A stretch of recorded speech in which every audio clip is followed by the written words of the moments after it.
Hey guys, this is Luke Johnson from Noetic, the Humanities Teaching app, and we are back with another installment of our poetry lessons with Charles Clifford Brooks III. I believe we'll be talking about Walt Whitman today. Thank you, Luke. Walt Whitman has been a long-standing favorite of mine, as he has been for many. And I am going to be talking about A Child Said, What is the Grass? And it's a part of Leaves of Grass, which is a book that Walt Whitman worked on, tooled on, edited on his entire life up to the very end. It is one of those that inspired poets that we've actually already talked about on this program, like Langston Hughes. And just like his storytelling, Langston Hughes also enjoyed that of the context and style of Carl Sandburg. And you'll see the same sort of lyrical free verse format that poets that know free verse really make sing. I believe that free verse has been kind of watered down to mean everything but poetry, almost prose broken into stanzas to sort of sit in the guise of poetry. As far as I'm concerned, Walt Whitman is really the godfather of what true free verse is. And those who have come after him and been influenced by him have not copied him, but taken that same freedom. Because in that, you can really encapsulate and expound upon the storytelling quality that I myself hold higher than almost any other virtue in poetry. And so to really get to it, I'll read this, and I want to really pause, sing, and let it simmer and then sink into you as I do so. So I'll read it more than once. This poem I don't think needs to be dissected as much, but there are parts that I really love to reflect upon. So sit back, light a cigar, and let's get started. A Child Said, What is the Grass? By Walt Whitman. A child said, What is the grass? Fetching it to me with full hands. How could I answer the child? I do not know what it is any more than he. I guess it must be the flag of my disposition, out of hopeful green stuff woven. Or I guess it is the handkerchief of the Lord, a scented gift and remembrancer, designingly dropped, bearing the owner's name some way in the corners, that we may see and remark and say, whose? Or I guess the grass is itself a child, the produced babe of the vegetation. Or I guess it is a uniform hieroglyphic, and it means sprouting alike in some broad zones and narrow zones, growing among black folks as among white, Canuck, Tuckahoe, Congressman, Cuff. I give them the same. I receive them the same. And now it seems to me the beautiful uncut hair of graves. Tenderly will I use you, curling grass, and maybe you transpire from the breasts of young men. It may be if I had known them, I would have loved them. It may be you are from old people and from women and from offspring taken soon out of their mother's laps. And here you are the mother's laps. This grass is very dark to be from the white heads of old mothers, darker than the colorless beards of old men, dark to come from under the faint red roofs of mouths. Oh, I perceive after all so many uttering tongues, and I perceive they do not come from the roofs of mouths for nothing.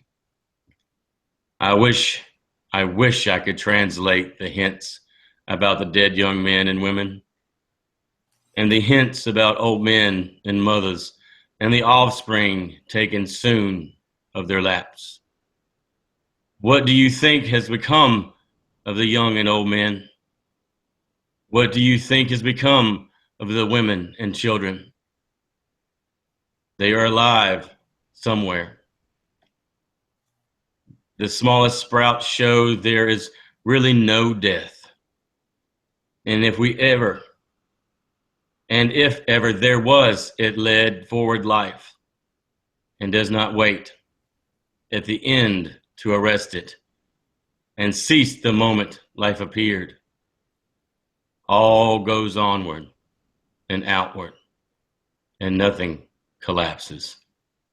And to die is different from what anyone supposed, and luckier. There is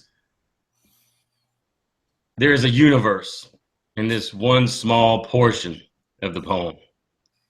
It's talking of, and especially in a time right into and out of the Civil War, where Walt Whitman was a nurse during the Civil War, seeing so much death that this grass covers over these graves, but also mentioning babes taken too soon and mothers taken too soon, old men taken perhaps in time and lived a long life, all wrapped and buried and brought to him in a basket of one question from an innocent child: what is grass?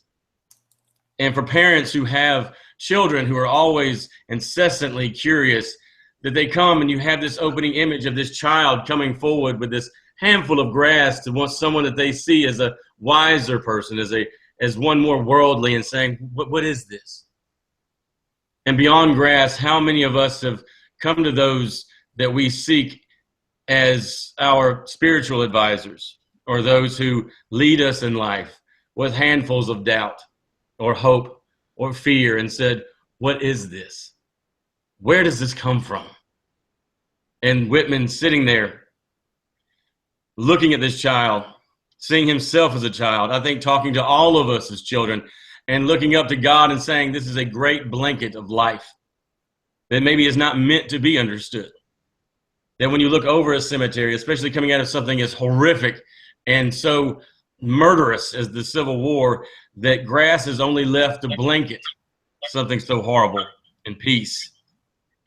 And that it will always grow, and that it will always be there. And in his phrasing, this grass is very dark, to be from the white heads of old mothers, darker than the colorless beards of old men, dark to come from under the faint red roofs of mouths, that from death grows something eternal, to live forever, to be of this earth and not just of the life thereafter in a heaven that we imagine and we hope that exists, that their death, that their sacrifice, that their joy and their sorrow, that it all combines into a human experience that coats the earth in something real, something tangible, something beautiful, something that children can rip up from the earth without causing the earth harm, and lead on to these ongoing questions of why. Why is it here? Where did it come from? How long will it stay? I wish I could translate the hints about the dead young men and women, and the hints about old men and mothers, and the offspring taken soon out of their laps. It goes so much farther for Whitman than just trying to explain nature, but the very nature of death. Why does it take some too soon? Why is it that war exists? Why is it that even old men go into the grave sometimes in lives forgotten, but in the earth and in what they grow forth is never forgotten? That maybe taking it out of the biblical sense, we all are immortal, that we all are leaves of grass, that we all do wave in the wind and sing in exaltation. Life is real. I was real. You are real. And all of this will live forever. There's so much more that I could say about this poem, and I feel that to do so would take up more time than any of us could have. And I hope maybe with Luke in another time that I could touch on another part of this poem that goes even further, sings even louder. And you can see with these eternal questions that Walt Whitman just touched upon here, why throughout his life, as he grew, as he began to cultivate his wisdom, he did find more things to say. That it was not just to look back and say, I'm more important than just these few words, but hey, I've got more to say. I think I've figured more out. It is frowned upon in the publishing world to go back and take one work and then expound upon it in a way that he did. But in works like this, I think it's critical. And I hope that those that write find that they too not always find the right answer, the final answer, that they too spread more across this earth like grass, like flowers, like trees that blow in the wind and make the clouds ever more beautiful, because God knows the world needs it. Yeah. So I don't think there's anything more beautiful than to hear you read Whitman. It was really a beautiful thing. And I would love for us to spend as much time on Whitman as you would like. I think that's a really powerful combination. The only question that I had as we were going over this was, how do certain poems within Leaves of Grass get demarcated? Because the way that I've looked at Leaves of Grass, at least the edition that I've looked at, I think I have a copy from like 1855, like the second edition from 1855. It seems to be all sort of continuous. Right. How do people carve up this particular poem? From what I've been able to discern is that they take, like a child asks, what is grass? That there are parts of it where they take it, they see that the long parts or the entirety of the poem, and they break it up. I've seen some editions break it up into numbers, like chapters. And in this case, I've seen them take a line of the poem. Like, many of Shakespeare's poems, they're not actually titled, and they do the same thing. They either number them or they take the first line to demark what the whole poem will be called. And in this case, I believe that's what they did, was they just took one of the most poignant questions, and it also has an image with it that's so powerful as well, especially those who are parents or those who, like me, have little nephews that are so filled with wonder that we forget. And I think that's what Walt Whitman was also, again, layer upon layer upon layer. What is grass? We grow so jaded sometimes in life, and we become so busy in life and so wrapped up in what's in front of us as far as coworkers or problems, debts, bills. What's the next thing that we need to buy to look important, that we don't look down anymore. And if we are, it's in some sort of brooding, self-absorbed manner. To have this childlike wonder always with us. I believe that one line, and I can't, it doesn't shock me at all that someone in reading this whole poem said, there, let's grab that, let's touch that. Because in the way that he answers that child, he never really answers the child. In fact, he says, I can't tell you where it comes from. And it having an overall song of faith in something grander, but it doing that rare, gorgeous feat of not beating us with a certain faith, but in the faith that this grass is beautiful, like with Blake and Tiger and the Lamb, that it comes from somewhere that we won't understand and can't understand, and probably and will never understand, other than it's there because it's supposed to be, and it should make us stop in life and say, why? Why? Well, that was fantastic. I don't know if you have any parting things that you would like to say before I put it up on the app, but I don't know. I like I said, I felt like you were channeling him. I felt like you were reincarnated as Walt Whitman there for a second. I could see, and in all of these poetry lessons, I probably should say this off camera or something like that. I see like a one-man show for you evolving somehow. I'd pay money to see that. I'm honestly, to be quite honest with you, I've wanted to do I do want to do Dante as well, but Walt Whitman, I've been putting him off because it is such an enormous influence on me, and to really get a hold of him, and good Lord, when you open his book, that's what I want people to do out of all of this, is not because I like it, but for them to go out and find those books by Rilke, Sandberg, William Carlos Williams, Langston Hughes, and just flip open to any page and find out why it's so hard to pick sometimes, because these people that are gifted with the ability to somehow channel the all of human experience, that book in itself can never be finished. Just mentioning Dante a moment ago, T.S. Eliot was met by a woman at a party who said, knowing that T.S. Eliot was an enormous fan of Dante, she said, "I've read Dante." And T.S. Eliot said, without an ounce of haughty condescension, said, "No, ma'am, you've only begun to read Dante." That's the same way that I feel about so many of these, is that if anything from me stems from one root from me into another, it is that poetry, like any good book of fiction, it hugs us and welcomes us back every single time with a little bit different of a message. As throughout life we change, so does that book, even though a word never really does. Where does Whitman rank for you? Because like in this poetry appreciation class that I've created for myself, by talking to all these learned scholars, I enjoy a great deal of what is taught to me. But Whitman seems to have his own level. Or am I just being prejudiced or biased? I mean, obviously I am, but where does he rank for you, and why do you think he perennially ranks so highly for so many individuals? Because he uses accessible language, because he is so adept at taking what may seem mundane to us, or maybe subjects that we're afraid to touch upon because they are so vast, and then distilling them in the language that is almost like a lullaby.